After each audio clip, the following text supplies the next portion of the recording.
Alright guys, this is another FSD 13.2.2 video.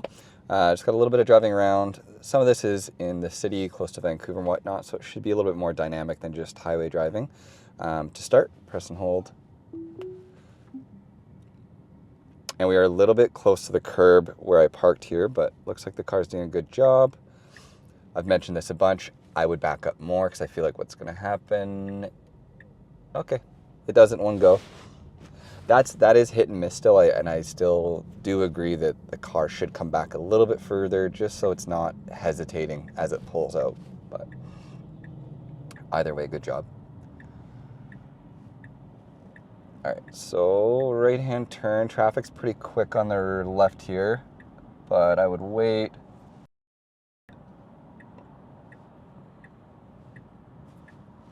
And we don't have our own lane, so we have to wait for a full clear line of traffic here. I would go after this car. Perfect. Really good job kind of like pre-rolling to get up to speed as that vehicle's passing us. Okay, nice job on the corner here. Good job keeping momentum and not slowing down too much as we make turns.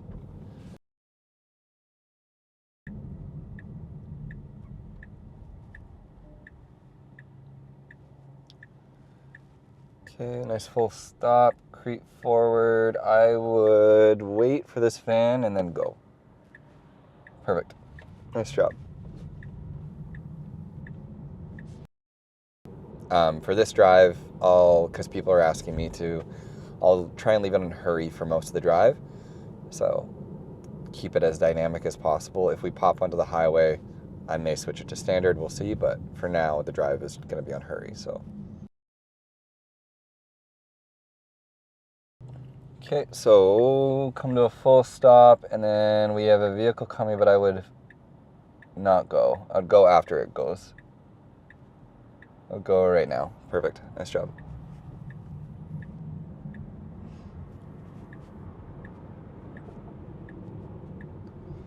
And then someone in the comments on one of my last videos, when I went over the train tracks, they asked, how does full self-driving handle train tracks?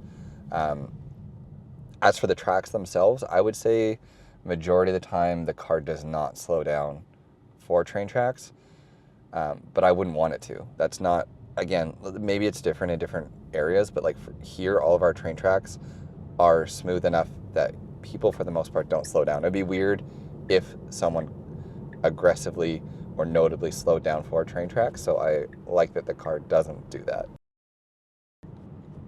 I've definitely watched videos where people say they want FSD to slow down for train tracks.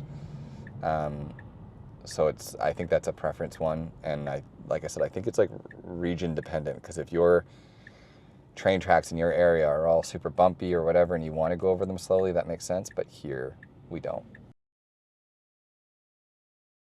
And another thing that I'm considering adding or doing with the channel for these drives, assuming I kind of get out once a day, once every other day, making a part of the drive kind of like a Tesla news section, just where, because I spend a lot of time researching and learning about the new things related to Tesla and full self-driving. Not everybody has time to kind of obsess about that kind of stuff.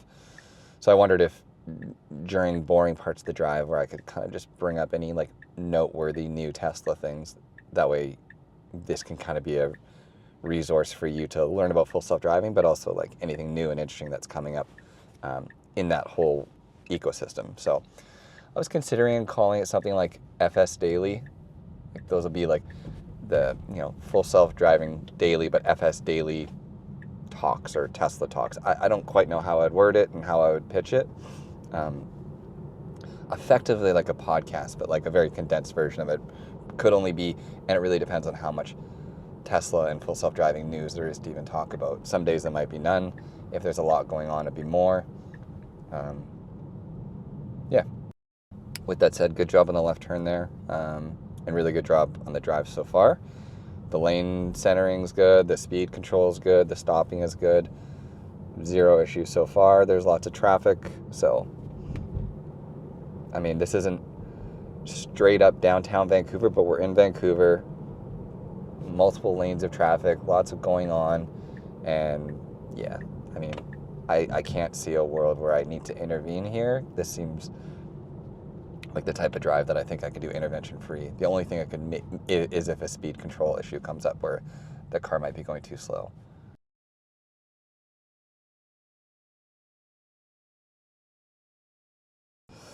And I had somebody mention in the comments, and I replied, but just for other people that are wondering. So the attention monitoring system, I've talked about it before with the cameras that look at your eyes. That's how the whole system works, where I never have to touch the wheel. I think when I was talking about it in one of my last videos, I didn't really bring up any points about for wearing sunglasses. You're able to wear sunglasses, absolutely. I just find, especially in version 13, like, it's a lot more strict and more likely to nag you about touching the wheel if you're not wearing sunglasses.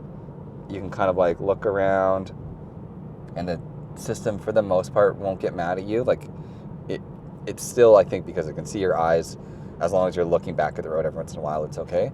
If you're wearing sunglasses and you were to do that same sort of like looking around, oftentimes it'll either nag you right away or the system will disable and it'll say attention monitoring not active. I'll try to show you here. So these are, and again, for those that don't know, this green dot here next to hurry, that means the system, the vision monitoring system is active. If there's a green dot there, that means that camera is watching you. So I'll put these on and you'll see green dot's still there. We're still good. I also think it's somewhat speed dependent.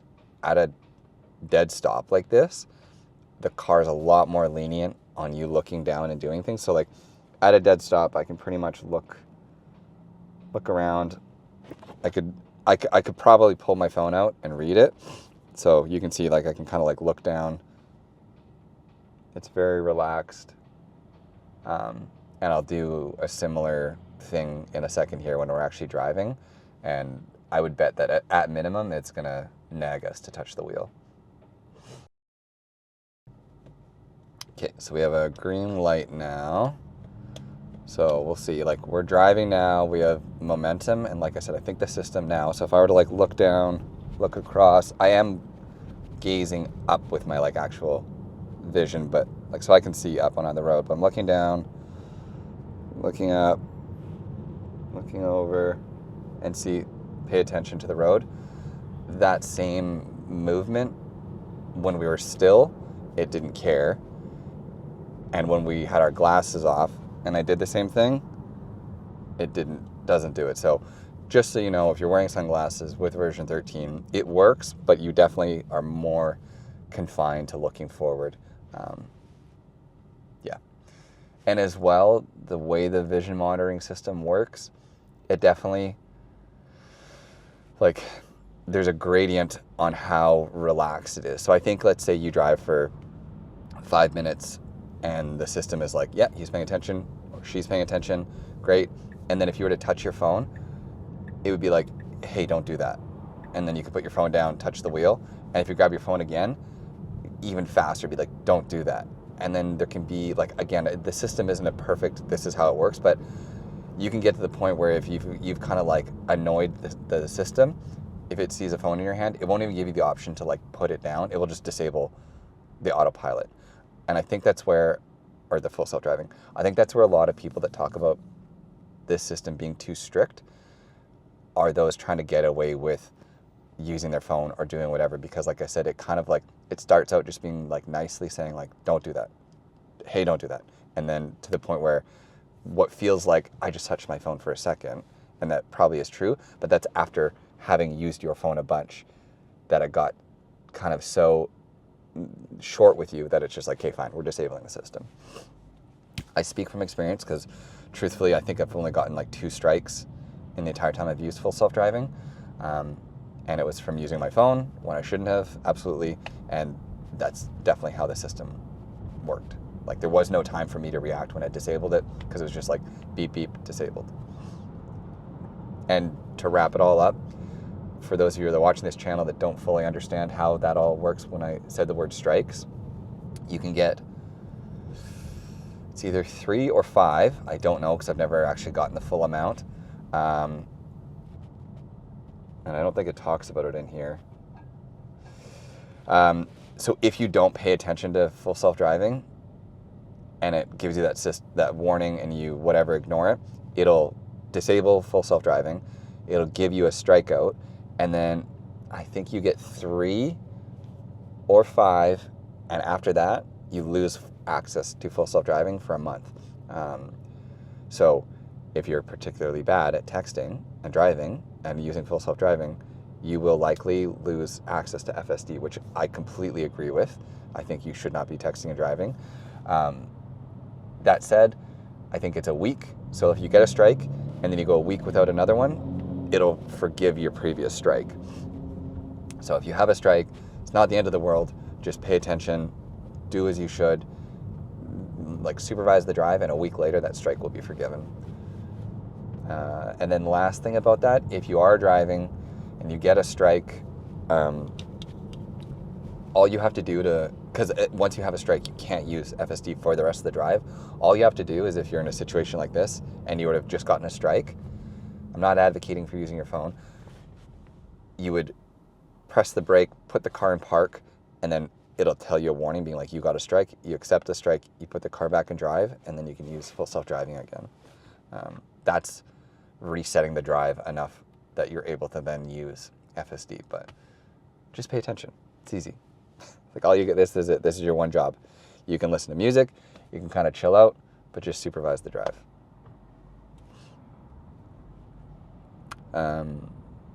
Yeah, during all this though, car's doing really good. It's busy. We're kind of in stop and go traffic, but this is multi-lane, lots of vehicles, and we're doing a good job. We're getting into the left lane now because we're turning in a kilometer. Perfect. Also, just a very, very quick note, and I'm not even sure how to properly address this. I'm recording this video like the day after. It's the 22nd, so I think it's the day after the presidential inauguration in America. I'm a Canadian, and as it is, U.S. politics is something I don't really like to follow, but it's unavoidable because it's all over the news. I don't want this channel to become political. This car, my talking about full self-driving and everything I do, it's not related to politics. It's not related to, as much as Elon is the face of this company, and I'm not speaking good or bad of him. I am Switzerland. I'm right in the middle. Like, just this channel is to discuss full self-driving and Tesla related content. I don't want this to be a place where people bring up unnecessarily mean things about one another. That's on either side, because already I've gotten a few comments that are unfortunately quite rude, and I just don't want this to be a place for that. There's enough other places on the internet that people can be mean to one another. If you don't agree with a person's opinion, I get it, but that's not what I want to do here. I just think this is an incredible technology. I think there's a lot of like really great stuff that's going to come of full self-driving. I think it's going to save lives. I think it's going to be just like a really, really neat thing. I just don't want to ruin it by talking about other stuff. Anyways, good job here. Advance left. The light went yellow. We still took it as we should have.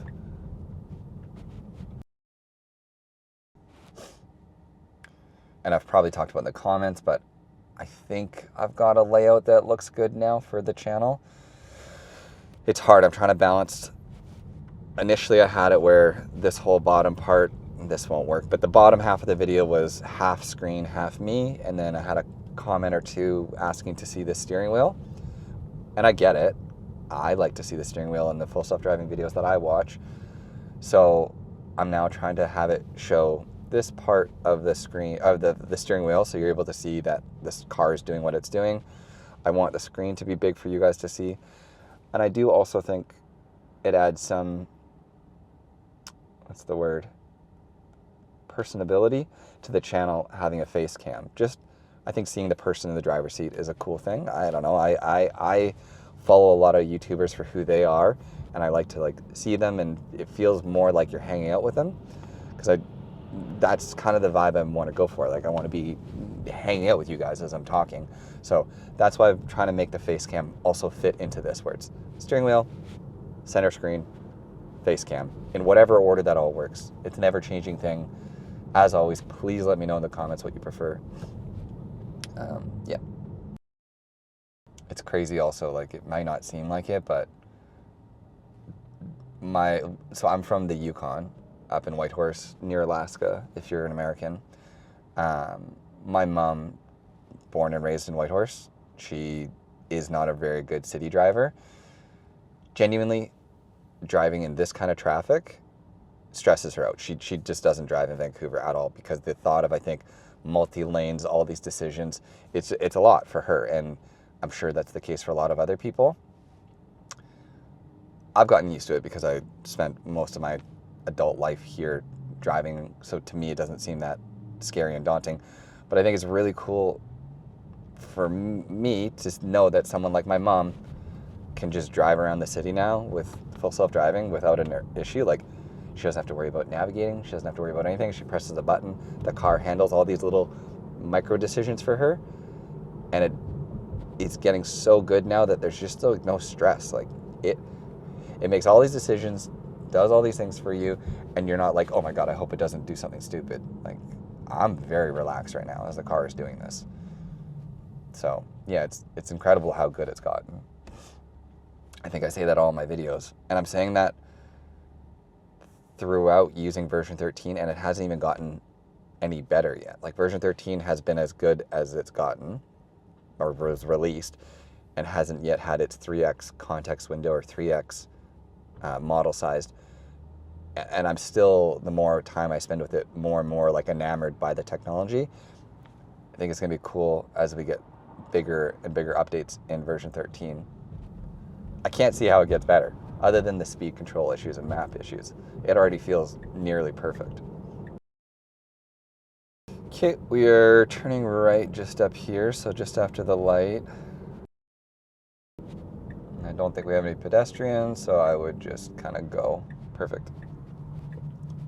And good job staying in this lane as it turned right. That's perfect behavior. That's what I would do. That's what I want the car to do. And this, like I said, is the only nagging issue for FSD right now. Like, we're in a 50 zone going 40. We're about to turn right at the stoplight here, so I'm not going to intervene, but that's definitely one of my common annoyances with full self-driving today, is just the speed issues. Once I get that figured out, I don't know. There's really not going to be much to complain about on this channel.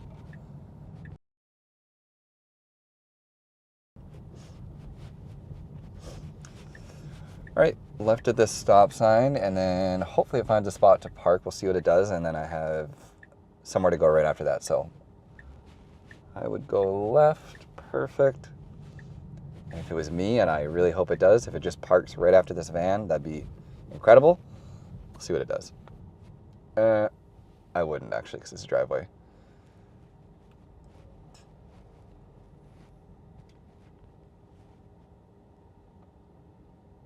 Okay, not bad.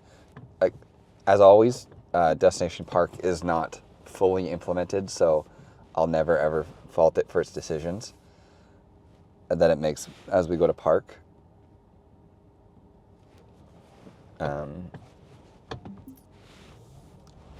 Yeah, so I will park myself, and then I will see you guys in a second.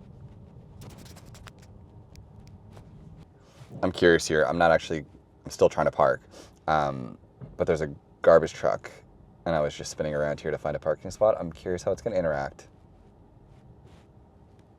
because I think it's forced to wait, obviously, but is it going to take a position to go around it?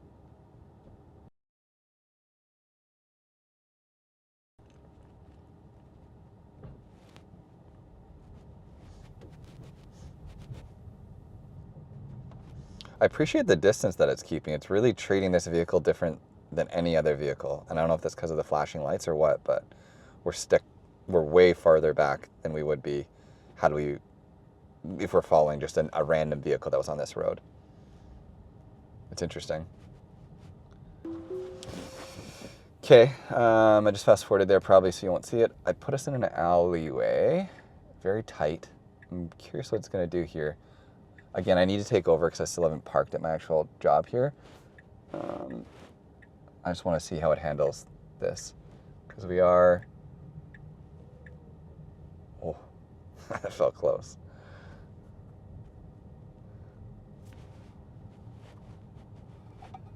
Park right there.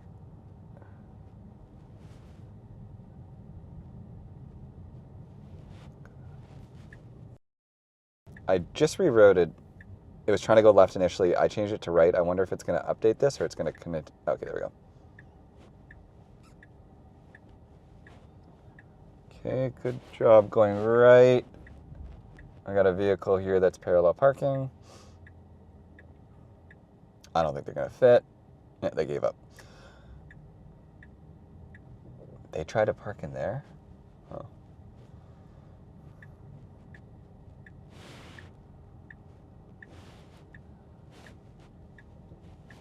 Perfect. These like very tight Vancouver roads and tight alleyways are interesting for me to see how FSD handles because like I said, I don't really see this style of driving that often for where I live. So I'm definitely trying to put it as I'm here in as many weird scenarios. That's why this part of the video might be a little bit jumpy because I keep expecting it to end and then I'm in situations where I'm like, no, I should see what FSD does. Good job. Maybe. What's it backing up for? Oh, whoa.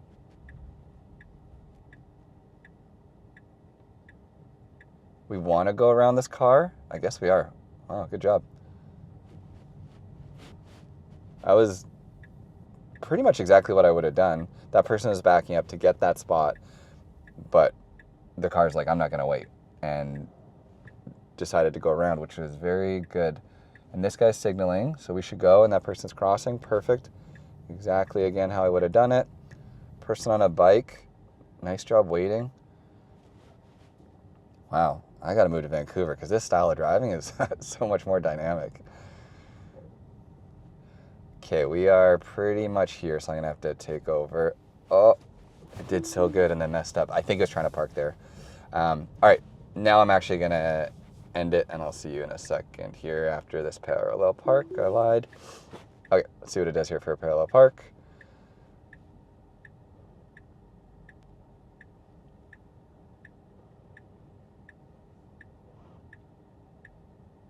It's a little slow. That part of it was a little bit, again, critiquing it as a person that sucks at parallel parking sounds stupid, but it just took a while to stop and start reversing. But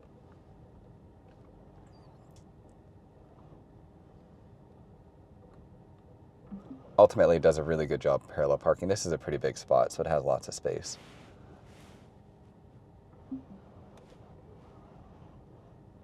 For those of you that have FSD and